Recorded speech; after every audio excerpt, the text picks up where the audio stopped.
Hello, it's Stat134, Lecture 16.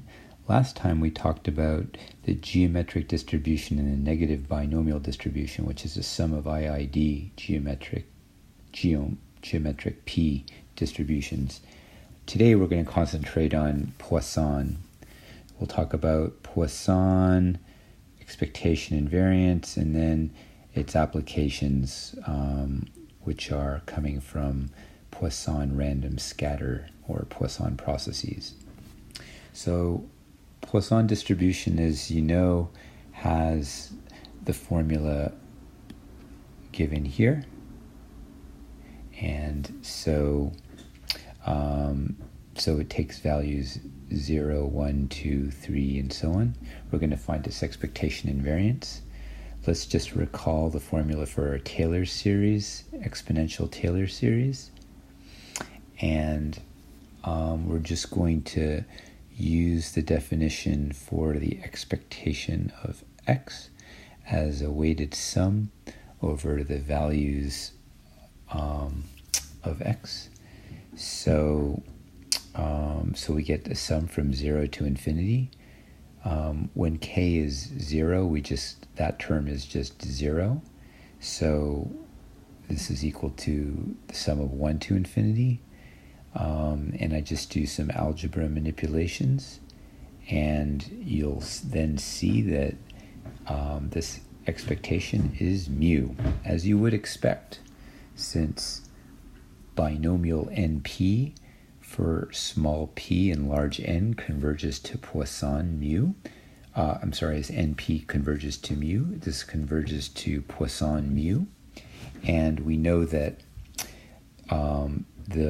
the center of binomial NP is NP, so it makes sense that the center would converge to the center, and so NP converges to mu. So mu is the center of Poisson mu. What do you think is the variance of Poisson mu?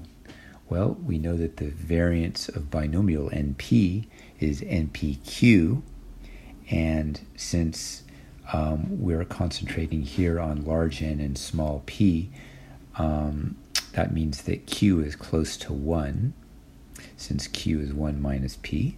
So NPQ then is very close to NP, and so NP is going to mu, so the variance should be mu, and we'll see that it is. So the strategy here is to use our definition of variance, but as with geometric, we're going to have a trick, and that is to find the expectation of x times x minus 1 using the definition. And just some easy manipulations here, and you see that the expectation of x minus 1 is mu squared. And so the variance of x then is mu squared plus mu minus mu squared, or mu, as you would expect. So next we moved on to Poisson random scatter, and this is the source of all applications of Poisson. So here again we're thinking of Poisson as a limit of binomial NPs, where n is large, p is small, and np is going to some number mu. And so this suggests that we can model a Poisson mu as a count of low probability independent events. Let's take a look at an example. So let's say that we want to model the number of calls coming into a hotel reservation center, and and in 10 minutes. And let's say that mu is 5. So mu is the mean, or the average. So for this particular example, we observe 7 calls in 10 minutes. And the distribution of these calls should look relatively random in your interval from 0 to 10 minutes. If it looks clustered, then there's a problem. But we'll see what the assumptions of our model is in a minute. But the idea is that we want to divide the 10 minutes into small intervals, let's say every second, or it could be every millisecond, so that each of these hits is contained in one of these intervals. So we're going to have a lot of intervals, and they're going to, and in this case, 7 of those lot of 600 intervals is going to have a hit in it, right? So the idea here is that these are going to be Bernoulli P trials, these small little intervals, and since we get a lot more of these Bernoulli P trials with a hit in it than without a hit in it, we get a lot more without a hit in it. That we can see that the probability that a Bernoulli P trial has a hit in it is quite small. So this is a small p event that a call happens in one of these second intervals here. Okay, so the assumptions in our model is that no time interval gets more than one call. Why do we have this assumption? So I don't mind if calls come very close to one another, like it could be a millionth of a second apart, but as long as it is some distance in time apart, so that I can put my two calls in separate Bernoulli P trials.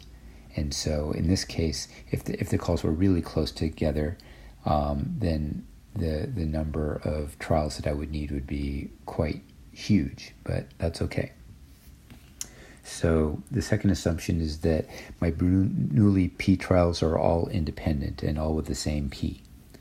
So they're IID. Okay, so in this sense, this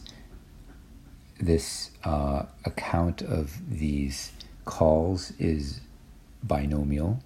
It's a sum of independent, identically distributed Bernoulli P trials. But because n is small n is large and p is small, this converges to a Poisson. So now mu here is np. This is binomial, so mu is np. And so to talk about a Poisson random scatter, we often refer to a parameter called lambda, which is the rate. So it's the rate that the calls are coming in. So the rate is the average number of calls per minute divided by the number of minutes. So lambda should have units of calls per minute. It could be calls per second, but then I would divide it by 600, or it could be calls per millisecond, and so on. So whatever units mu is in, lambda should be in the appropriate units as well. So if it's calls per minute, calls per millisecond, whatever it is.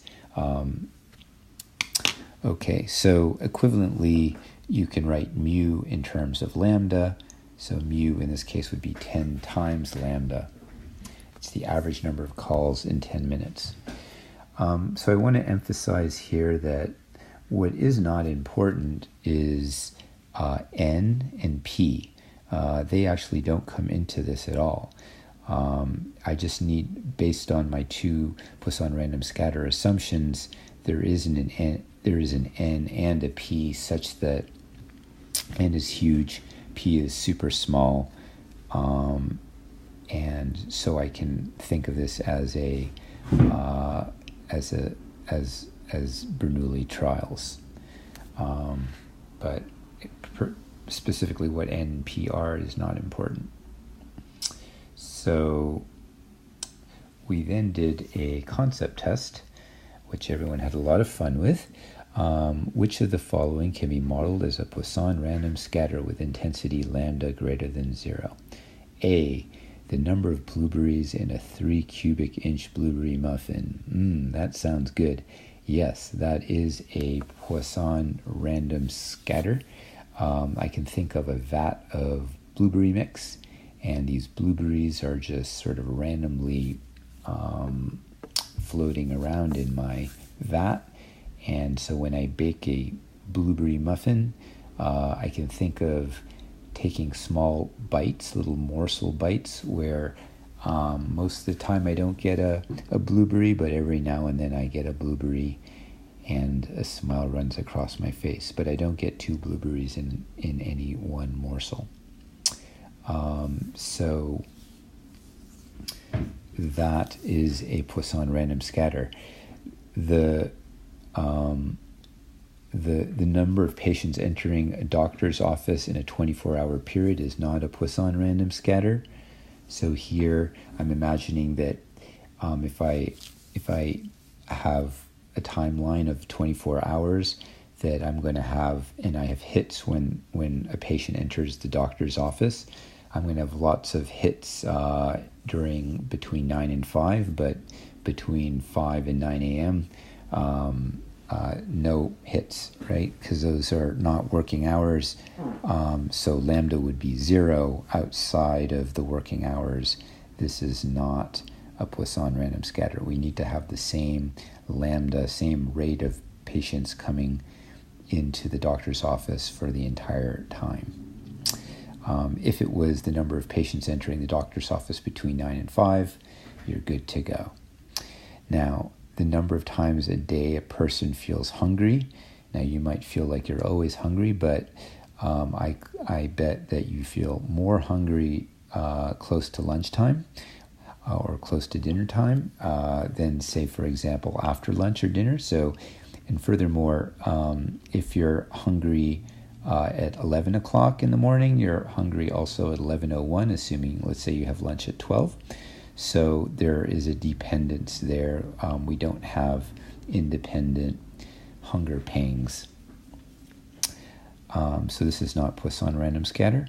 The number of air pulses counted every second from cars driving over an empty rubber hose lying across a highway between noon and 1 p.m.